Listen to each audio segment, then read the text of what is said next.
Hello, welcome my to channel Reading Book. Let's go. Support channel, please. Let's go. Reading book 1984. Winston stopped watching her for a moment, then with a sudden sweet spray he had snatched the piece of chocolate out of his sister's hand and was feeling for the door. Winston, his mother called after him. Come back, give your sister back her chocolate. He stopped but did not come back. His mother's anxiety eyes were fixed on his face. Even now he was thinking about the thing he didn't know it. Now what it was that was not the point of happiness, the conscience of having been above something had stopped well his mother drew her arm round the child and pressed its face against her breast. Something in the gesture told him that his sister was then he turned and fell down the street with the chocolate growing sticky in his hand.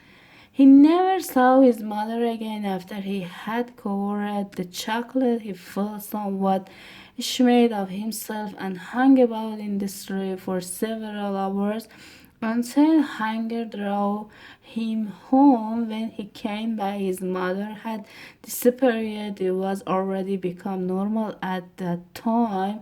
Nothing was gone from the room except his mother and his sister. They had not taken any clothes, not even his mother's chocolate. To these days, did not know with any certainty mother was dead.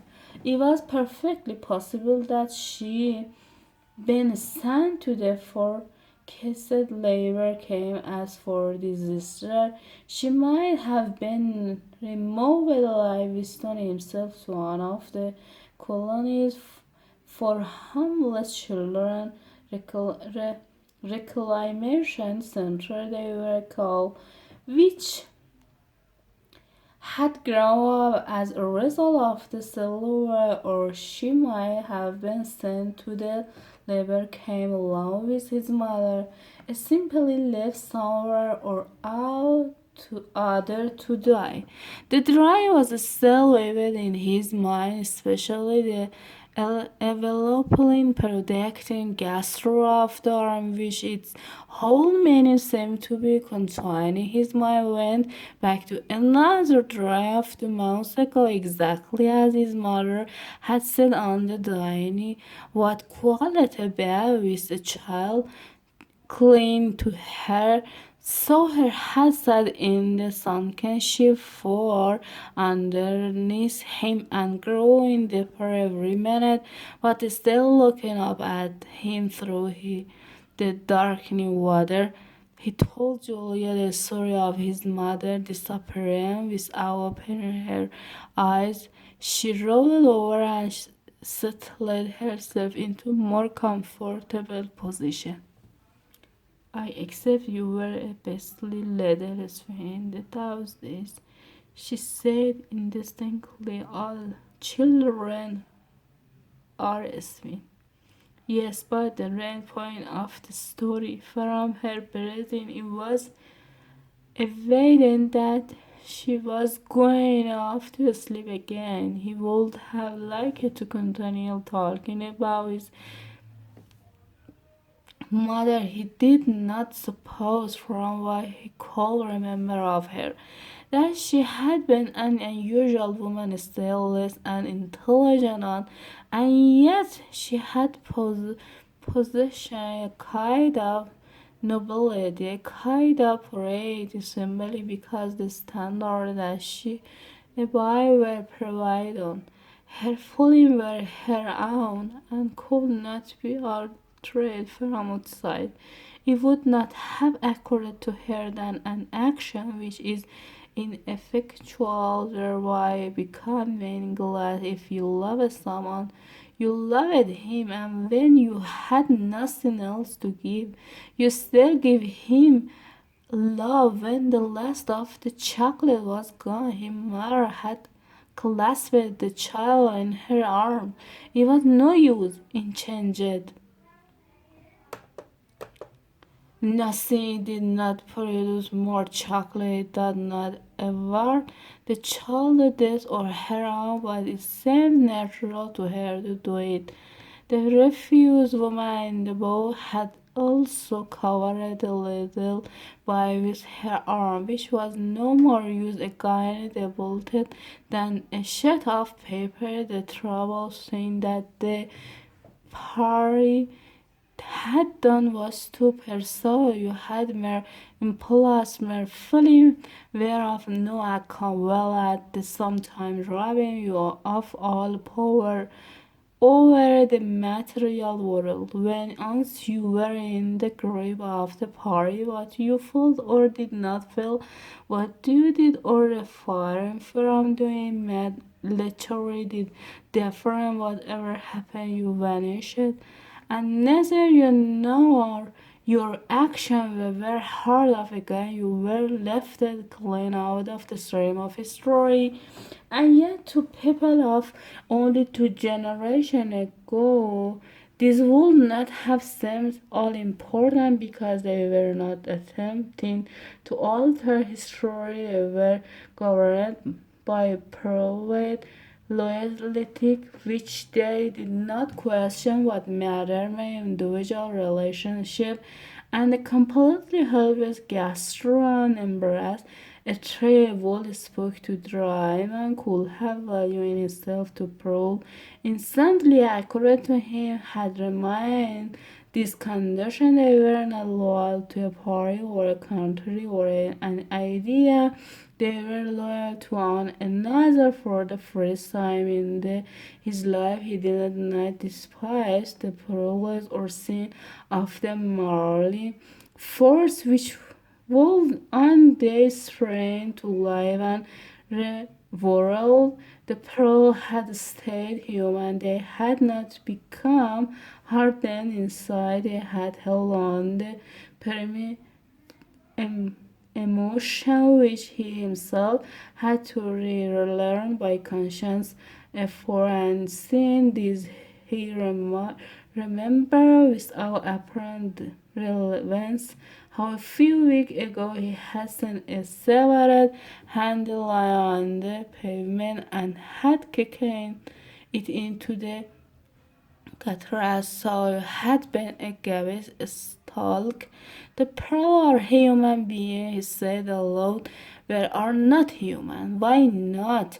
Said Julia, who had woke up again. He saw for a little while. He is very accurate to you. He said that the best thing for us to do would be simply to walk out of here before it's too late and never see each other again. Yes, dear, it's accurate to me several times, but I'm not going to do it all the same. We have been lucky, he said, but it can't last much longer. You are young, you look normal, and in no, say if you keep clear of people like me, you might stay alive for another 50 years.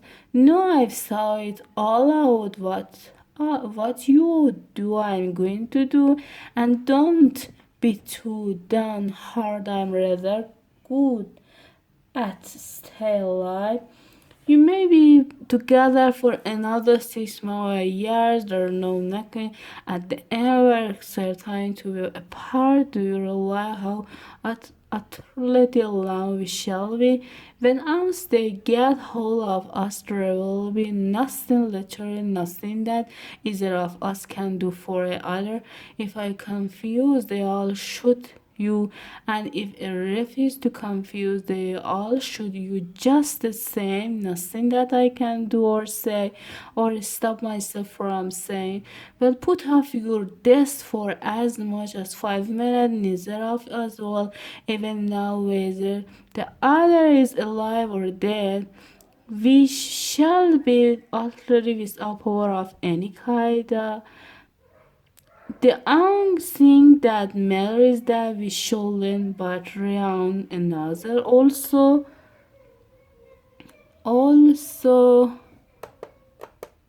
even that can make the silence different. If you mean confessing, she said, we shall do that right enough. Everybody else confess. You can't beat they torture you. I don't mean confusing. Confuse not but real. What you say or do doesn't matter. Only fully matter if they call make me stop loving you. That will be the real betrayal.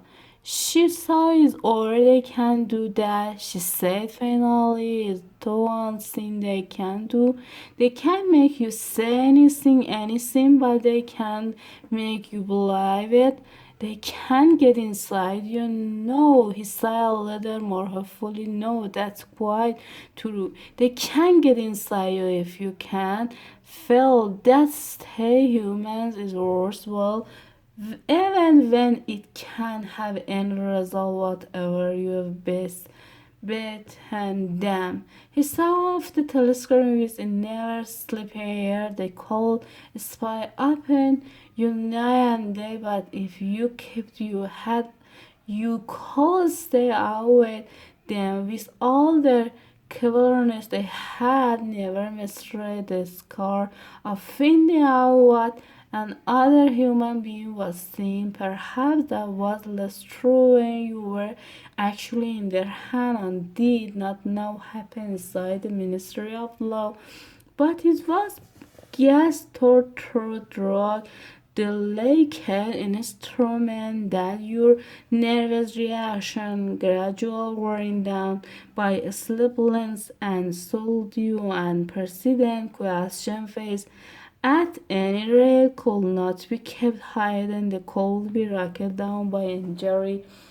They couldn't be squeezed out of you by torture, but if the object was not to stay alive but to stay human, what difference did it ultimately make? They could not alter your feeling. For that matter, you could not alter them yourself, even if you wanted to. They couldn't lay bare in the atoms, detail everything that you'd had done or said or thought, but the inner heart who is working where mysteries, even the yourself remained impenetrable. Goodbye.